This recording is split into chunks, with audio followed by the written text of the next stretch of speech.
Halo teman semua, ketemu lagi sama Mbak Eka di podcast Kelas Psikologi. Nah teman-teman, kabarnya baik ya. Mbak Eka selalu berharap semoga teman-teman semua dimanapun berada selalu dalam lindungan Tuhan Yang Maha Esa, sehat walafiat, dan gak kurang satu apapun. Oke teman-teman semua, pada kesempatan kali ini Mbak Eka mau sharing nih seputar permasalahan yang belum pernah Mbak Eka bahas sebelumnya. Jadi tentang apa? Tentang karakter atau pola pengasuhan dari kakek atau nenek. Nah, jadi mereka mau bahas terkait pola asuh atau pola pengasuhan dari kakek dan nenek yang bisa menyebabkan permasalahan besar bagi cucunya di masa depan. Nah, kalau tema ini menarik atau ada situasi yang cocok dengan yang sedang dialami oleh teman-teman semua, silahkan simak sampai selesai ya teman-teman. Nah, nanti apabila ada yang bermanfaat, silahkan share di semua media sosial yang teman-teman gunakan. Oke, kita samakan persepsi dulu ya. Nah oke teman semua, sebenarnya gimana sih pola pengasuhan dari grandparent ya, atau nenek, kakek, eyang, mbah yang sebaiknya atau yang sebenarnya paling ideal untuk diterapkan. Nah sebenarnya gini teman-teman, berdasarkan pengalaman di lapangan yang sudah mereka lihat, sebaiknya apabila kita sudah ada di posisi menjadi kakek, nenek ya, kita udah punya anak, kita udah punya cucu, yang paling tepat itu adalah memberi support yang baik atau memberi semangat kepada anak-anak kita yang sedang berproses membesarkan cucu-cucu dari si nenek dan si kakek ini teman-teman. Nah, jadi apabila kita mempunyai mertua atau orang tua yang pada saat ini kita sudah punya cucu, agak ribet ya nih ya. Mertua, anak, dan cucu ya. Nah, tapi kok mereka masih suka ngontrol, mereka masih suka merasa paling betul pengasuhannya. Mereka membanding-bandingkan, kalau dulu yang mama asuh atau yang papa asuh atau yang bapak ibu asuh seperti ini, kalau kamu sekarang memberlakukan ini, maka nanti anakmu akan A, B, C, D, misalnya hal-hal atau dampak-dampak buruk yang bisa terjadi. Nah, apabila kita memiliki orang tua yang gak support atau malah sering membanding-bandingkan, itu adalah salah satu tanda bahwa kita mempunyai kakek nenek ataupun mertua ataupun orang tua yang toksik teman-teman semua. Nah, seperti apa lagi perilaku yang lain, mereka akan uraikan, mereka akan bahas satu persatu dalam poin-poin seperti biasa ya. Oke, silakan simak sampai selesai. Oke, baik teman-teman semua, di nomor 1 nih ya, ciri-ciri eyang yang toksik itu adalah selalu menyalahkan semua aturan yang sudah dibuat oleh orang tua untuk anak mereka. Nah contohnya gimana? Misalnya kayak waktu makan, waktu mandi, waktu bermain gadget, waktu belajar ya. Semua aturan yang sudah baik di rumah ketika ketemu sama eyang jadi berantakan dan bubar semua ya. Nah kemudian eyang juga beralasan, kan dulu di masa lalu atau dulu pas mama papa besarin kamu gak ada kayak gini juga gak apa-apa, kamu juga bisa jadi orang dan lain sebagainya. Nah hati-hati kalau sudah ada menunjukkan ciri-ciri nomor 1 ya. Kita lanjut ke nomor berikutnya. Kemudian teman-teman di nomor 2 itu ya, pola pengasuhan yang toksik dari eyang itu adalah pada saat diingatkan tentang kekeliruan pola pengasuhan di masa lalu, tiba-tiba si eyang menjawab, ah masa sih perasaan gak kayak gitu deh dulu, mungkin kamunya aja yang terlalu berperasaan. Gitu teman-teman ya. Nah kalau ini seperti ini, lebih baik tenangkan diri karena pasti kita emosi ya teman-teman, dan jangan sampai malah si anak jadi lebih respect ke eyang daripada orang tuanya. Kemudian di nomor 3, ciri-ciri eyang yang toksik adalah selalu merasa waktu yang diberikan oleh anaknya untuk bertemu cucunya itu kurang. Sehingga dia membanding-bandingkan, kamu aja kalau ketemu sama cucuku bisa 24 jam, masa aku baru sejam 2 jam kamu udah minta pulang. Kamu udah pindahin anakmu ke tempat yang lain. Nah apalagi nih ya, untuk eyang-eyang yang sensi nih, misalnya kayak anak cucunya datang ke rumahnya, kemudian minta semuanya harus nginep di rumah, padahal situasi nggak memungkinkan. Misalnya kayak rumahnya nggak cukup untuk semua anggota keluarga, terus anaknya juga nangis atau rewel, nggak cocok. Nah ini pasti bisa berujung atau bermasalah besar. Nah namun di kota-kota besar mereka udah sering lihat cukup banyak keluarga-keluarga yang misalnya dia pulang kampung nih atau mengunjungi orang tuanya itu menginap di hotel malamnya. Jadi 1 hari di rumah orang tua dan pada malam harinya menginap di hotel atau menyewa penginapan yang lain. Nah teman-teman silakan dilihat ya, kalau ada gejala ini atau muncul perilaku ini, teman-teman sebisa mungkin harus segera berdamai dan mencari solusinya supaya nggak terulang terus dan akhirnya bikin teman-teman jadi males pulang mengunjungi orang tua.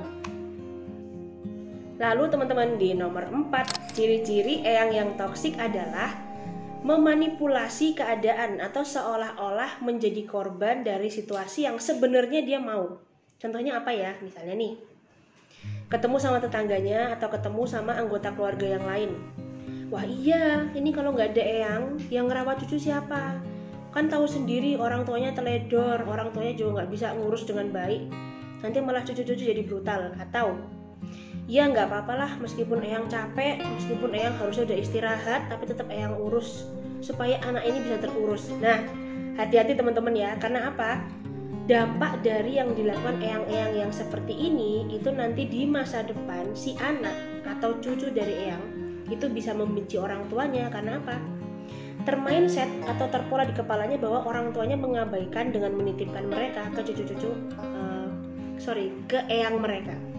Nah, jadi alangkah baiknya kalau teman-teman sudah mengetahui tanda-tanda ini atau gejala-gejala ini muncul, lebih baik cari pekerjaan yang memang bisa sambil ngurus anak atau cari pekerja-pekerja paruh waktu ya. Baik, kita lanjut teman-teman ya. Di nomor 5, ciri-ciri eyang yang toksik itu adalah memberikan semua hal yang dilarang oleh orang tuanya.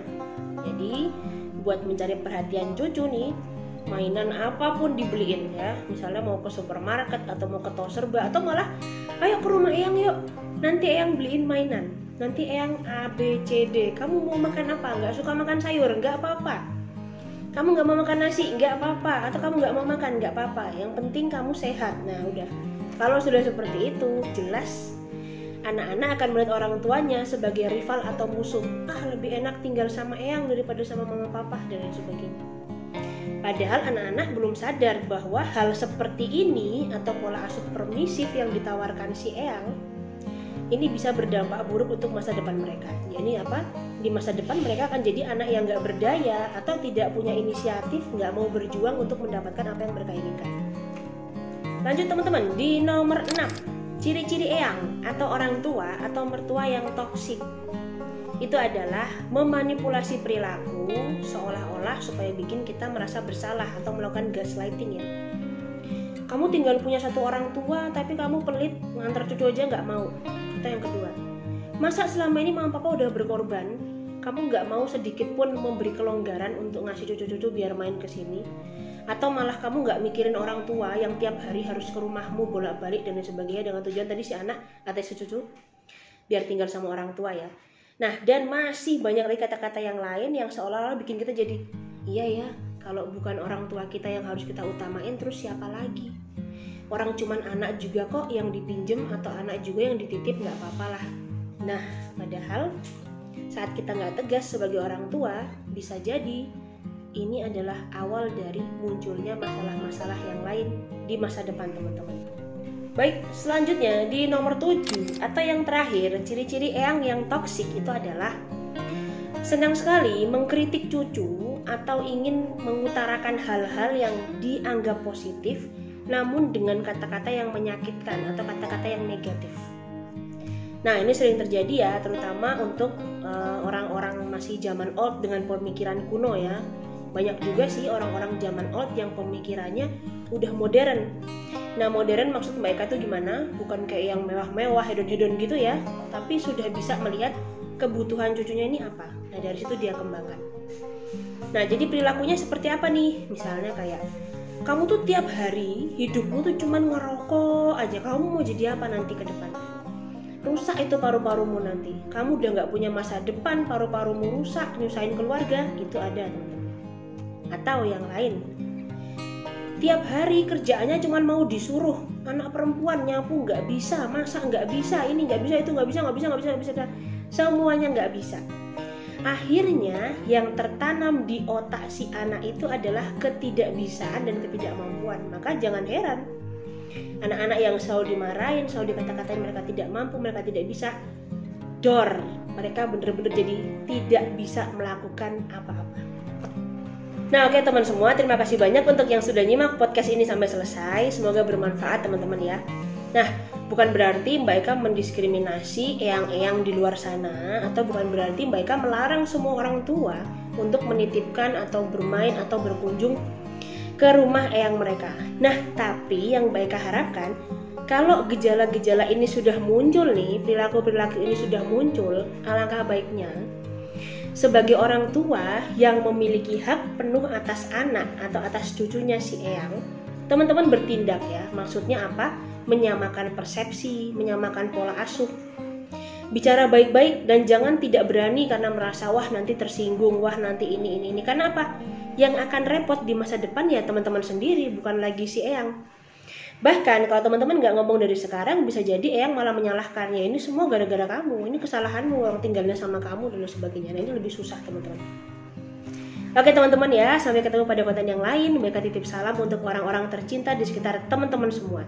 Oke, dadah.